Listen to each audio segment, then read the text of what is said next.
नमस्कार विद्यार्थी मित्रांनो, आज आपण बुक रिव्ह्यूमध्ये झिरो इरर मराठी व्याकरण आणि शब्दसंग्रह जे आहे उदय कदम सरांचं बुक त्याच्याबद्दल जाणून घेणार आहोत। मराठी व्याकरण हा जो विषय आहे तर तो आपण जर बघितलं तर तो कुठलीही परीक्षा म्हणजे पार एकदम जे आहे तलाठीपासून तर UPSC पर्यंत त्या सगळ्या ठिकाणी असतं।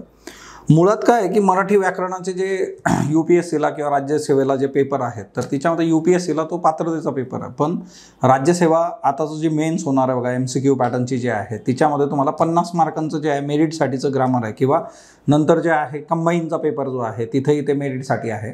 आणि ते सोडून इतर पण ज्या काही परीक्षा असतील, सरळ सेवा असतील तर तिच्यामध्ये मराठी व्याकरणाचा रोल जो आहे तो मोठा आहे।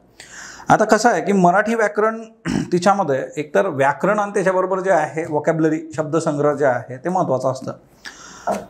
हे जे उदय कदम सरांचं बुक आहे बघा 1984 ते 2024 ओके।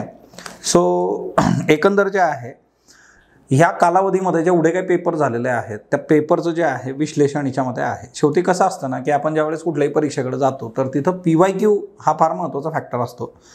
बरं, ही संकल्पना जी आहे महेश पाटील सरांची आहे, ज्यांचं ऑलरेडी इंग्रजीचं झिरो इरर बुक जे आहे ते तुम्ही वाचलं असेल किंवा मॅक्झिमम मुलांनी ते जे आहे ऑलरेडी रेफर केलेलं आहे आधीच्या काळामध्ये सुद्धा, जे त्याच बेसिसवर हे झिरो इरर मराठी जे आहे ते आलेलं आहे बघा। या पुस्तकामध्ये एक महत्त्वाची बाब जी आहे ना की कुठलंही बुक ज्या वेळेस आपण बघतो बघा तर जे काही PYQ असतात आणि त्या PYQ बरोबर जे आहे की त्याच्यामध्ये जे 4 तिथं प्रश्नाच्या खाली पर्याय आहेत त्या पर्यायांवर जे आहे एक्सप्लेनेशन देणं, असे नंबर ऑफ बुक्स जे आहे मार्केटमध्ये GHची पण असतात, पण प्रॉपरली जे आहे की त्या गोष्टी बॉक्स फॉर्मॅटमध्ये टाकणं की तुम्हाला जे आहे की ते पटकन समजतील, पटकन उचलता येतील अशा पद्धतीने या पुस्तकामध्ये केलेल्या आहेत बघा। म्हणजे जेणेकरून जे आहे ना की इथं गोष्टी ज्या आहेत त्या सोप्या होतात आपल्यासाठी आणि समोरासमोर ज्या वेळेस आपल्याला गोष्टी ज्या आहेत त्या डील करून दिल्या जातात तर तो डिफरन्स पण पटकन लक्षात येतो। कारण ग्रामरमध्ये जे आहे की जो मायक्रो स्पेस पकडता आला पाहिजे तो तुम्हाला जो आहे या पुस्तकामुळे सुकर होणार आहे। आणि जेव्हा 1984 पासून एक एक प्रश्न ज्यावेळेस आपण करतो तर एक बेस चांगला जो आहे तो तयार होतो आणि सायमल्टेनियसली याच्यामध्ये शब्दसंग्रह जो आहे तो पण प्रॉपरली दिलेला आहे। आता हे करत असताना जे आहे की ज्यावेळेस एखादी व्यक्ती एक मोठ्या कालावधीसाठी त्या विषयाला शिकवते बघा तर ऑब्वियसली जे आहे की त्या अनुभवाचं तिच्यामध्ये जे आहे रिफ्लेक्शन तुम्हाला दिसतं। सो त्यांचा जो आतापर्यंतचा अनुभव आहे ते रिफ्लेक्शन तिच्यामध्ये आहे आणि त्यातूनच जे आहे की तुम्हाला इतर ज्या काही परीक्षा झालेल्या आहेत मग त्या क्लेरिकल असू दे, डिपार्टमेंटल PSI असू दे, कंबाईन असू दे, राज्यसेवा, तर ते प्रश्न जे आहेत ते तुम्हाला याच्यामध्ये मिळतात। त्याच्यामुळे काय होतं ना की एखाद्या टॉपिकवर कुठल्या परीक्षेत कसे प्रश्न विचारलेले आहेत त्याचं रिपिटेशन कसं आहे ते पण याच्यातून क्लिअर होऊन जातं। सो गतवर्षीच्या प्रश्नपत्रिकांवर जर आपली पकड असली तर त्यातून आपल्याला कुठल्याही विषयात खूप चांगलं प्रावीण्य मिळवता येतं। आणि त्याच्यासाठी हे जे बुक आहे झिरो इरर बुक जे आहे बघा मराठी व्याकरण शब्दसंग्रह, तर हे तुम्ही नक्की जे आहे एकदा रेफर करावं।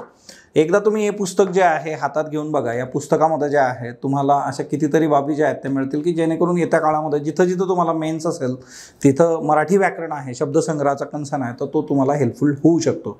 आणि एक दुसरी गोष्ट जी आहे की PYQवर ज्याची पकड असते तर तो त्या विषयावर जे आहे खूप चांगल्या पद्धतीने जे आहे पकड घेऊ शकतो। त्यामुळे जे आहे की हे PYQs तुम्ही खूप चांगले केले पाहिजेत। आता राज्यसेवा मुख्य जे आहे किंवा कंबाईन मुख्य जे आहे तो सगळ्या विद्यार्थ्यांनी जे आहे हे बुक जे आहे तर ते बघितलं पाहिजे। मी ऑलरेडी मेंटॉरशिपच्या विद्यार्थ्यांना हे शेअर केलं होतं याच्या संबंधीच्या बाबी आणि त्यांचा पण फीडबॅक जो आहे तर तो पॉझिटिव्ह आहे। सो नक्की एकदा बघा।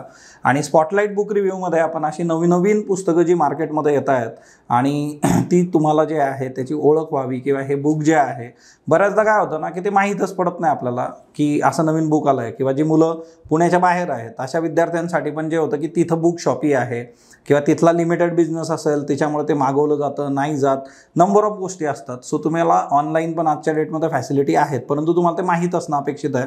सो आपला उद्देश तोच आहे की जेवढे मार्केटमध्ये जे नवनवीन बुक्स येत राहतात ते तुमच्यापर्यंत घेऊन येणं। सो एकदा नक्की रेफर करा आणि हे पुस्तक चाळा बघा हातात घेऊन जे आहे झिरो इरर मराठी व्याकरण शब्दसंग्रह by Uday Kadam sir. So thank you all of you.